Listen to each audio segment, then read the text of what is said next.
역대하 9장. 스바 왕국의 여왕이 이스라엘의 왕 솔로몬의 명성을 전해 듣고 갖가지 어려운 수수께끼로 솔로몬의 지혜를 시험해 보려고 찾아왔다. 그녀는 많은 수행원들을 거느린 채 온갖 향료와 많은 금과 각양 보석들을 낙타대에 잔뜩 싣고서 예루살렘에 왔다. 그리고 스바 여왕은 솔로몬 왕을 만나 미리 생각해 두었던 여러 가지 어려운 수수께끼들을 솔로몬에게 물어보았다. 그때 솔로몬 왕은 그녀의 모든 질문들에 대해 어느 것 하나 막힘없이 척척 대답했다. 그러자 스바 여왕은 솔로몬 왕의 지혜로운 답변을 듣고 크게 감명을 받았다. 또한 그녀는 솔로몬의 궁궐도 구경했다. 스바 여왕은 솔로몬 왕의 식탁에 오르는 온갖 음식들, 왕의 신하들이 앉는 자리, 시중드는 하인들과 그들이 입은 옷, 술잔을 받들어 올리는 시종들의 차림새, 그리고 주의 성전에 드리는 번제물들을 보고는 너무나 놀랐다. 그래서 스바 여왕이 솔로몬에게 말했다. 내 나라에서 전해 들은 왕의 업적과 지혜에 관한 소문이 하나도 거짓 없이 모두 사실이었습니다. 내가 여기에 오기 전까지는 그런 소문을 믿지 않았지만 이제 와서 내 눈으로 직접 보니 믿지 않을 수 없습니다. 아니, 왕의 지혜는 내가 들은 소문보다 훨씬 뛰어납니다. 내가 들은 소문은 사실의 절반도 안 되는 것 같습니다. 왕의 백성들은 참으로 복이 많은 사람들입니다. 또한 왕 곁에서 왕의 지혜로운 말씀을 항상 들을 수 있는 왕의 신하들 역시 얼마나 행복한 사람들입니까? 그대 솔로몬을 기꺼이 가려 뽑아 자기 백성을 통치하도록 이스라엘의 왕위에 앉히신 그대의 주 하나님을 찬양합니다. 그대의 하나님께서는 진실로 자기 백성을 사랑하시어 그들을 언제까지나 지켜 보호해 주시려고 그대를 왕으로 세우셔서 공평과 정의로 이 나라를 다스리게 하셨습니다. 그런 다음 스바 여왕은 솔로몬 왕에게 120달란트의 금과 아주 많은 양의 향료와 보석을 선물로 주었다. 지금까지 솔로몬 왕은 그토록 많은 향료를 누구에게서도 받아본 적이 없었다. 한편 두로 왕 후람의 선원들과 솔로몬의 선원들은 오빌에서 금을 실어왔고 또 거기서 백단목과 보석도 들여왔다. 솔로몬은 그 백단목으로 주의 성전과 왕궁의 계단을 만들었고 또 찬양대원들이 사용할 수금과 비파도 만들었다. 그렇게 재질이 좋은 나무는 일찍이 유다 땅에서는 한 번도 보지 못했던 것들이었다. 솔로몬 왕은 스바 여왕이 요청한 것들을 다 들어주었고 뿐만 아니라 스바 여왕이 가지고 왔던 것들보다 훨씬 더 많은 선물을 주었다. 스바 여왕은 예루살렘을 떠나 수행원들과 함께 다시 자기 나라로 돌아갔다. 솔로몬 왕이 해마다 거두어 들인 금의 양은 666달란트나 되었다. 그 외에도 무역하는 사람들과 상인들에게서 거두어 들이는 세금이 있었다. 또한 국내의 지방 관리들과 멀리서 아라비아의 모든 왕들도 금과 은을 보내왔다. 솔로몬 왕은 금을 두드려 펴서 입힌 큰 방패를 200개나 만들었는데 방패 하나에 들어간 금의 무게가 무려 600세겔에 달했다. 솔로몬은 또 금을 두드려 펴서 입힌 작은 방패도 300개를 만들었는데 이 작은 방패에도 금이 300세겔씩 들어갔다. 그는 이 방패들을 레바논 숲궁에 간수했다. 솔로몬은 또 상하로 커다란 왕좌를 만들고 거기에 순금을 입혔다. 이 왕좌에는 6개의 계단이 있었고 금으로 된 발받침대가 붙어 있었다. 또한 왕좌 좌우에는 팔걸이가 있었는데 그 팔걸이 곁에는 사자상이 하나씩 서 있었다. 또 6개의 계단 양쪽에도 각각 사자상이 하나씩 서 있었는데 각 계단마다 좌우에 하나씩 모두 12개의 사자상이 서 있었다. 이토록 화려한 왕좌는 이제까지 어떤 나라의 왕도 만든 일이 없었다. 솔로몬 왕이 마시는 모든 그릇은 물론이고 레바논 숲궁에 있는 그릇들도 모두 순금으로 만든 것이었다. 은으로 만든 물건은 하나도 없었는데 솔로몬 시대에는 은이 너무나 흔해서 은을 귀하게 여기지 않았기 때문이다. 또 솔로몬 왕의 무역선은 두로 왕 후람의 선원들을 태우고서 멀리 다시스까지 항해했는데 이 무역선은 3년마다 한 번씩 금과 은과 상아와 온갖 종류의 원숭이들과 공작새까지 실어오곤 하였다. 이처럼 솔로몬 왕은 세상의 어떤 왕들보다 더욱 부유했고 더욱 지혜로웠다. 세상의 모든 왕들은 하나님께서 솔로몬 왕에게 주신 지혜를 듣고 싶어서 멀리서도 기꺼이 찾아왔다. 그들은 솔로몬 왕을 찾아올 때 저마다 금그릇과 은그릇과 온갖 의복과 무기와 향료와 말과 노새 등을 선물로 가지고 왔는데 찾아오는 사람들의 방문이 해마다 그치지 않았다. 또 솔로몬 왕에게는 말과 전차를 두는 마구간이 4,000칸이나 있었고 전차 부대의 기마병도 12,000명에 이르렀다. 그들 가운데 일부는 예루살렘에 배치하였고 나머지는 솔로몬이 전차 부대를 주둔시키기 위해 따로 세운 성읍들에 배치하였다. 솔로몬 왕은 또 유프라테스 강에서부터 블레셋 족속의 땅에 이르기까지 그리고 멀리 이집트 국경에 이르기까지 모든 나라의 왕들을 지배하였다. 솔로몬 왕이 다스리는 동안 예루살렘에는 은이 돌처럼 흔했고 백향목도 유다의 야산지대에 자라는 뽕나무만큼이나 많았다. 또 솔로몬 왕은 주로 이집트에서 군말을 수입했으나 다른 여러 나라들에서도 말을 들여왔다. 솔로몬의 통치 기간에 있었던 그 밖의 모든 다른 일들에 관해서는 예언자 나단의 기록들과 실로 사람 아히야의 예언서 및 선견자 이도의 묵시록 곧 선견자 이도가 느밧의 아들 여로보암에 대하여 적은 책에 자세히 나타나 있다. 솔로몬 왕은 수도 예루살렘에서 40년 동안 온 이스라엘을 다스렸다. 솔로몬 왕이 죽어서 그의 아버지 다윗의 성에 묻히자 그의 아들 르호보암이 아버지의 뒤를 이어 이스라엘의 왕위에 올랐다.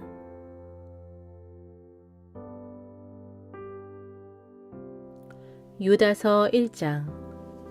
예수 그리스도의 종이며 야고보의 동생인 나 유다는 부르심을 받은 사람들 곧 하나님 아버지의 사랑과 예수 그리스도의 보호하심을 받고 있는 여러분에게 이 편지를 씁니다.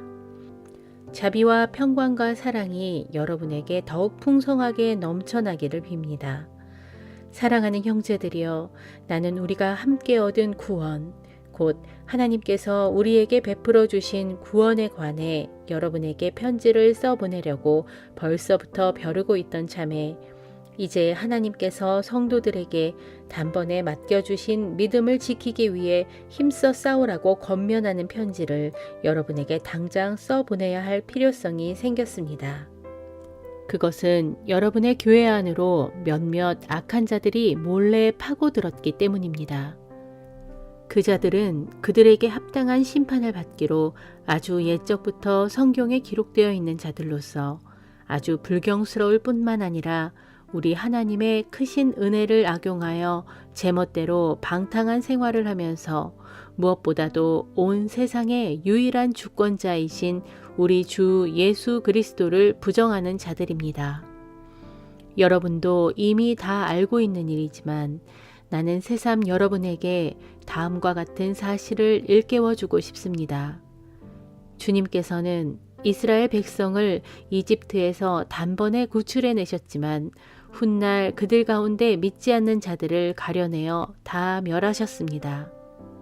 또 주님께서는 자신이 맡은 지위를 망각하고 주님을 거슬러 그 처소를 떠난 타락한 천사들을 영원한 쇠사슬로 꽁꽁 묶어 최후 심판의 날까지 어두운 감옥에 가두셨습니다. 마찬가지로 소돔과 고모라 및 인근의 성읍들도 음란함에 빠져 온갖 변태적인 세욕을 추구하다가 영원한 유황불의 형벌을 받음으로써 후세의 사람들에게 심판의 본보기가 되었습니다. 이와 마찬가지로 여러분의 교회 안으로 몰래 파고든 악한 자들도 자기들의 육체를 더럽히고 주의 권세를 멸시하며 천상의 영광스러운 존재들까지 모독하고 있습니다. 오래전 모세의 시체를 놓고 마귀와 다투며 논쟁한 천사장 미가엘조차도 차마 비방하며 모독하는 말로 마귀를 정죄하지 못하고 다만 주님께서 너를 꾸짖으시기를 바란다 라고만 말했을 뿐입니다. 하물며 그런데도 교회 안으로 몰래 파고든 이 거짓 교사들은 자기들이 이해하지 못하는 것들은 무턱대고 마구 비방하며 모독합니다. 이 자들은 마치 이성 없는 짐승들처럼 오직 본능으로만 이해하려 하는데 결국 그로 인해 스스로를 파멸에 몰아넣고 맙니다. 그러므로 그 자들은 천벌을 받아 마땅합니다. 그 자들은 살인자 가인의 길을 걸었고 이방인 점쟁이 발람처럼 돈을 바라고 그릇된 길로 빠져들었으며 모세에게 대적한 고라처럼 반역을 꾀하다가 멸망으로 치닫고 있습니다. 또 이 자들은 여러분이 애써 차린 사랑의 식탁에 모렴치하게 끼어들어 자기 배만 불릴 목적으로 마구 먹어대므로 여러분의 사랑의 식탁 자리를 망쳐버리는 암초 같은 존재들입니다. 진실로 그들은 바람에 떠밀려 다니는 채 비 한 방울조차 머금지 않은 구름과도 같고 가을이 되어도 열매 하나조차 맺지 못하는 죽고 또 죽어 뿌리째 몽땅 뽑혀버린 나무와도 같습니다.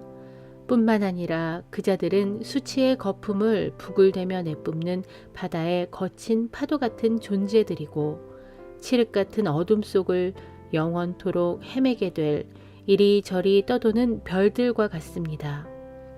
이런 자들을 두고 아담의 7대 후손이었던 에녹은 일찍이 이렇게 예언했습니다. 보라, 장차 주께서 수많은 천사들을 거느리고 임하셔서 모든 이들을 심판하실 것이다.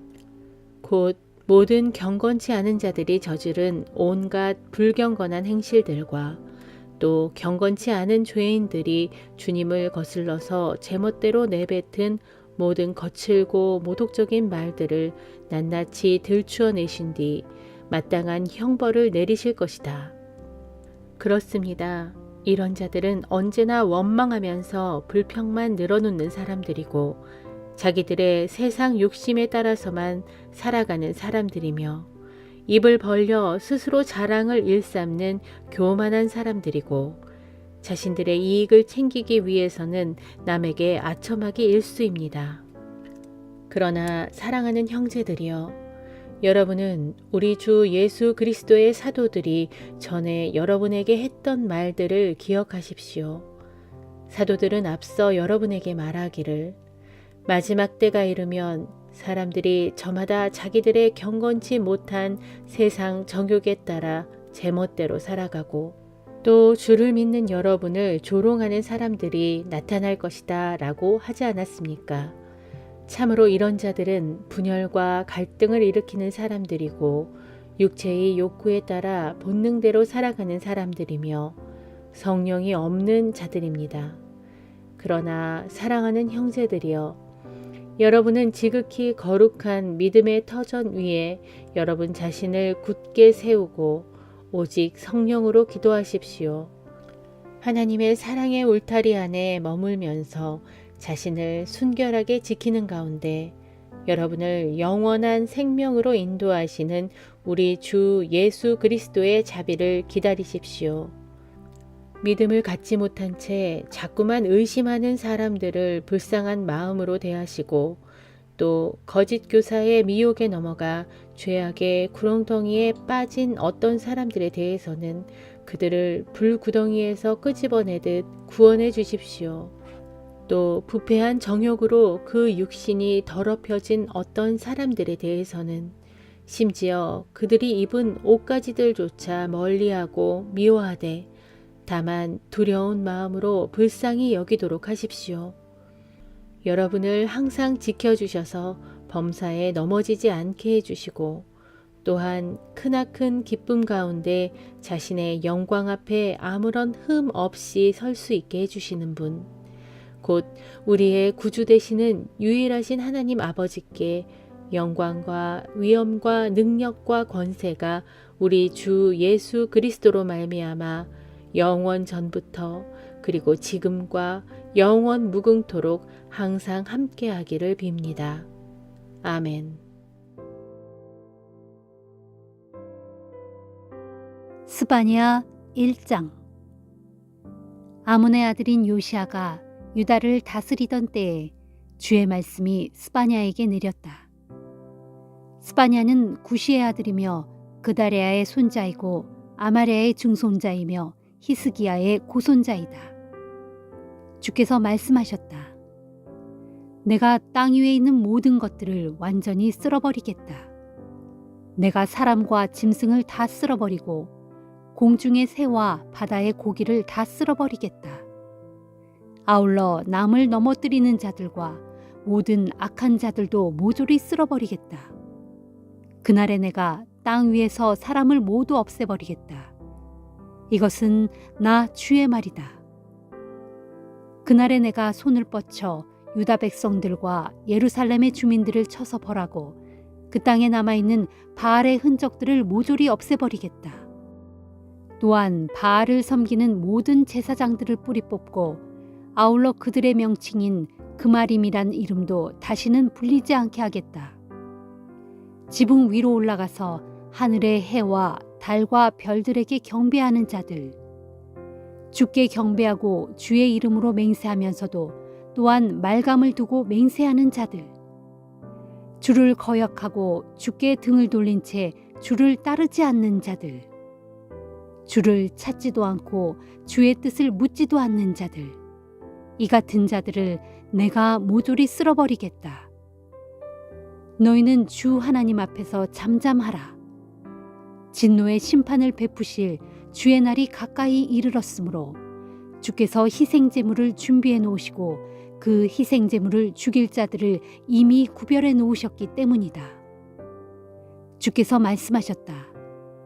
나 주가 희생제물을 잡는 그날이 오면 내가 이 나라 유다의 지도자들과 왕자들을 징벌하고 우상 숭배를 위해 이방인의 옷을 입은 자들을 모조리 처벌하겠다.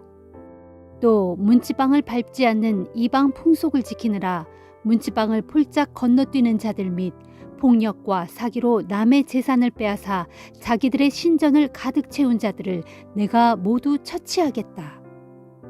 나 주가 말한다. 그날이 오면 예루살렘 성읍의 물고기 문에서는 통곡 소리가 터져 나올 것이고 둘째 구역에서는 슬피 울부짖는 소리가 나겠으며 언덕 위의 마을에서는 와르르 무너지는 소리가 날 것이다. 시장 구역에 사는 사람들아, 너희는 슬피 울어라. 그날에는 장사하는 무리들이 모조리 사라질 것이고 은을 달아서 거래하던 자들도 모두 멸망당할 것이기 때문이다. 그때가 되면 내가 등불을 켜들고 예루살렘 구석구석 뒤져서 포도주 밑에 가라앉은 찢기같이 타락한 환경에 안주하고 살면서 마음속으로 짓거리기를 주께서는 아무 일도 하지 않으시니 우리에게 복도 내리지 아니하고 재앙도 내리지 아니한다라고 생각하는 자들을 다 찾아내어 그들을 벌할 것이다. 그날에 그들의 재산은 모조리 약탈당할 것이고 그들의 집은 무너져 내려 황폐하게 될 것이다. 그들은 집을 지어도 거기서 살지 못할 것이고 포도원을 가꾸어도 거기서 생산되는 포도주를 한 방울도 마시지 못할 것이다. 주께서 심판하실 그 크고 두려운 날이 가까이 다가왔다. 가까이 이르렀으니 아주 빠르게 들이닥칠 것이다. 들어보라, 주의 날에 울려 퍼질 저 비탄의 소리를. 그 땅에서 용사들이 크게 울부짖고 있도다. 그날은 주께서 분노를 크게 터뜨리시는 날이요 환난과 고통이 물밀듯 들이닥치는 날이다. 파멸과 폐허의 날이요 캄캄하고 어두운 날이며 온통 먹구름과 흑암으로 뒤덮이는 날이다. 또한 그날은 전쟁의 나팔 소리가 요란하게 울려 퍼지는 가운데 견고한 성읍들이 와르르 무너져 내리는 날이요 높은 망대가 대적의 공격을 받고 땅바닥에 우지직 쓰러지는 날이다. 그날에 내가 사람들에게 재앙을 쏟아부을 것이니 그들은 눈먼 자들처럼 더듬거릴 것이다. 정녕 그들이 나 주를 거슬러 죄를 지었으므로 내가 그들을 쳐서 벌할 것이니 그들의 피가 흙탕물처럼 콸콸 쏟아질 것이고 그들의 살이 거름덩이처럼 푹푹 썩을 것이다. 주께서 분노하시는 그날 사람들은 자신들에게 아무리 많은 은과 금이 있더라도 자기들의 목숨을 구할 수 없을 것이다. 그날에 주께서 바라시는 맹렬한 질투의 불길이 온 땅을 불사를 것이니 땅 위에 살고 있는 모든 사람들이 순식간에 멸망당할 것이기 때문이다.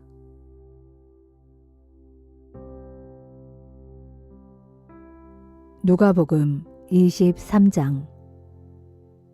거기 모인 사람들이 모두 자리에서 일어나 예수를 총독 빌라도에게 끌고 갔다. 그리고 그들은 예수를 고발하기 시작했다. 이 사람은 우리 백성을 어지럽히고 있습니다. 로마 정부에 세금을 바치지 말라고 선동하고 또 자기가 그리스도라고 주장합니다. 그러자 빌라도가 예수께 물었다. 당신이 유대인의 왕이요? 예수께서 대답하셨다. 당신이 지금 그렇게 말하고 있소. 빌라도가 대제사장들과 군중을 향해 말했다. 나는 이 사람에게서 죄를 물을 만한 것을 찾지 못하겠소. 그러자 무리들이 필사적으로 소리질렀다. 저 사람은 갈릴리에서부터 이곳 예루살렘까지 온 유대 땅을 돌아다니면서 가르치고 백성들을 선동한 자입니다. 이 말을 듣고 총독 빌라도가 물었다. 이 사람이 갈릴리 사람이요? 빌라도는 예수가 분봉왕 헤롯의 관할하에 있었다는 것을 알고는 예수를 헤롯에게 보냈다. 그때 헤롯은 예루살렘에 와 있었다. 헤롯은 예수를 보자 매우 기뻐하였다. 그는 오래전부터 예수에 대해 많은 이야기를 들어온 터라 예수가 기적을 행하는 것을 직접 보고 싶었기 때문이었다. 그래서 헤롯은 예수께 이것저것 많은 것들을 물어보았지만 예수께서는 아무런 대답도 하시지 않았다. 그리고 대제사장들과 율법 교사들은 곁에 서서 예수를 맹렬하게 고발하는 말들을 했다. 그러자 헤롯은 자기 병사들과 함께 예수를 모욕하고 조롱한 후 예수에게 화려한 옷을 입혀서 빌라도에게 되돌려 보냈다. 헤롯과 빌라도가 이전에는 원수처럼 지냈으나 그날에는 친구 사이가 되었다. 로마 총독 빌라도가 대제사장들과 율법 교사들과 백성들을 불러 모으고는 그들에게 말했다. 당신들은 유대 백성들을 반역하도록 선동한다는 이유로 이 사람을 나에게 데리고 왔소. 그래서 당신들이 보는 앞에서 이 사람을 신문했지만 죄를 물을 만한 것을 찾지 못했소. 헤롯 역시도 나와 같은 결론에 도달하여 예수를 우리에게 되돌려 보냈소. 아무래도 이 사람은 사형을 받을 만한 일을 저지르지 않았소. 그러니 나는 이 사람을 매질하게 한 후 풀어주어야겠소. 해마다 명절이 되면 총독은 백성들이 원하는 죄수 하나를 풀어주는 관례가 있었다. 그러자 그들은 일제히 큰 소리로 외쳤다. 이 사람을 죽이고 바라바를 풀어주시오. 바라바는 로마 정부에 반대하여 예루살렘에서 폭동을 일으키고 사람을 죽인 혐의로 당시 감옥에 갇혀 있는 소문난 죄수였다. 그래도 빌라도는 예수를 풀어주고 싶어서 다시 한번 그들에게 자기 뜻을 밝혔다. 하지만 그들은 더욱 크게 소리쳤다. 그 자를 십자가에 못 박으시오. 그 자를 십자가에 못 박으시오. 빌라도가 세 번째로 그들에게 말했다. 왜들 이러시오? 도대체 이 사람이 무슨 죽을 죄를 저질렀단 말이오? 나는 그에게서 사형에 해당되는 죄를 전혀 찾지 못했소. 그러니 그를 매질이나 한 다음 풀어주도록 하겠소. 그러나 대제사장들과 율법 교사들과 백성들은 더욱더 큰 소리로 아우성을 쳤다. 그 자를 십자가에 못 박으시오. 그들의 아우성 소리가 걷잡을 수 없이 커지자 빌라도는 하는 수 없이 그들의 요구에 따르기로 했다. 그리하여 폭동과 살인 혐의로 갇혀있던 바라바를 풀어주고 예수는 그들의 뜻대로 하도록 그들의 손에 넘겨주었다. 그들이 예수를 끌고 가다가 때마침 시골에서 예루살렘으로 올라오던 구레네 사람 시몬을 붙들어 그에게 강제로 예수의 십자가를 지운 후 예수의 뒤를 따라가게 하였다. 수많은 사람들이 예수를 뒤따라갔다. 그들 가운데는 가슴치고 슬피 울면서 예수를 뒤따라가는 여자들도 있었다. 예수께서 그런 여자들을 돌아보시고 말씀하셨다. 예루살렘의 딸들이여, 나를 위해 울지 말고 당신들과 당신들의 자녀들을 위해 울도록 하시오. 장차 당신들이 아기를 갖지 못하는 여자들과 아기를 낳아보지 못한 태와 젖을 먹여보지 못한 가슴이 차라리 복받은 자다 라고 말할 날이 올 것이기 때문이요. 그때 사람들이 산을 향해 부르짖기를 우리 위에 무너져 내려라 하겠고 언덕을 향해 소리치기를 우리를 덮어버려라 할 것이요. 나무가 푸를 때에도 사람들이 이같이 부르짖겠거든. 하물며 나무가 마를 때에야 더욱 큰 재난이 벌어지지 않겠소. 한편 다른 죄수 두 사람도 예수와 함께 사형장으로 끌려가고 있었다. 해골이라 불리는 곳에 다다르자 군병들은 예수를 십자가에 못 박아 가운데에 세우고 두 죄수도 십자가에 달아 예수의 양옆에 세웠다. 그때 예수께서 말씀하셨다. 아버지, 이 사람들을 용서해 주옵소서. 그들은 지금 자기들이 무슨 일을 하고 있는지조차 알지 못합니다. 십자가 밑에서 군병들은 제비를 뽑아 예수의 옷을 나누어 가졌다. 많은 사람들이 서서 십자가에 달리신 예수를 지켜보는 가운데 유대 지도자들이 예수를 비웃으며 말했다. 보라, 이 사람이 다른 사람들은 구원했답니다. 자기 스스로 하나님께서 택하신 그리스도라 했으니 이제 자기 자신을 구원하는지 어디 두고 봅시다. 군병들도 예수를 조롱하고 신 포도주를 마시라고 가까이 내밀며 말했다. 네가 유대인의 왕이라면 어디 너나 구원해 보시지. 예수의 십자가 위에는 유대인의 왕 예수라고 쓴 명패가 붙어 있었다. 심지어 곁에 매달린 한 죄수조차도 예수를 비난했다. 너는 그리스도가 아니냐? 이제 너도 살리고 우리도 구원해보라. 그러나 다른 한 죄수가 그 죄수를 꾸짖으며 말했다. 너도 똑같이 십자가형을 받고 있으면서도 하나님이 두렵지도 않느냐? 우리야 우리가 저지른 죄로 인해 마땅히 받을 벌을 받는 것이지만 이분은 아무것도 잘못한 일이 없다. 그리고 예수를 향해 말했다. 예수님, 당신의 나라에 들어가실 때 저를 기억해 주십시오. 예수께서 그에게 대답하셨다. 내가 진정으로 당신에게 말하겠소. 당신은 오늘 나와 함께 낙원에 있을 것이오. 낮 12시쯤 되자 어둠이 온 땅을 덮더니 오후 3시까지 계속되었다. 태양은 빛을 잃었고 성전 안의 두터운 휘장은 두 쪽으로 찢어졌다. 그때 예수께서 큰 소리로 외치셨다. 아버지여, 제 영혼을 아버지의 손에 맡깁니다. 이 말씀을 하시면서 예수께서 마침내 십자가 위에서 숨을 거두셨다. 로마 군대의 백부장이 이 일을 지켜보고 있다가 하나님을 찬양하며 말했다. 이분은 참으로 의로우신 분이셨구나. 구경하러 모여든 사람들도 그 일어난 놀라운 일들을 보고는 모두 가슴을 치며 집으로 돌아갔다. 또 예수를 아는 사람들과 갈릴리에서부터 예수를 따라온 여인들도 멀찍이 서서 이 모든 광경을 다 지켜보았다. 요셉이라는 사람이 있었는데 그는 공회 의원으로서 착하고 올곧은 성품을 지닌 사람이었다.